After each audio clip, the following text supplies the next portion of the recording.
حدیث نمبر 16 ایمانیات پر احسن الکلام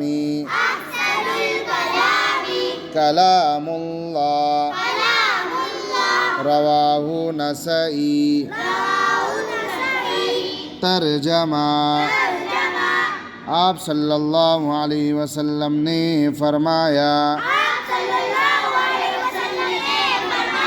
سب سے اچھا کلام اللہ کا کلام ہے۔ حدیث نمبر 17 عبادات پر الدعاء سلاح المؤمن رواہ مسند ابی یعلا ترجمہ دعا مومن کا ہتھیار ہے۔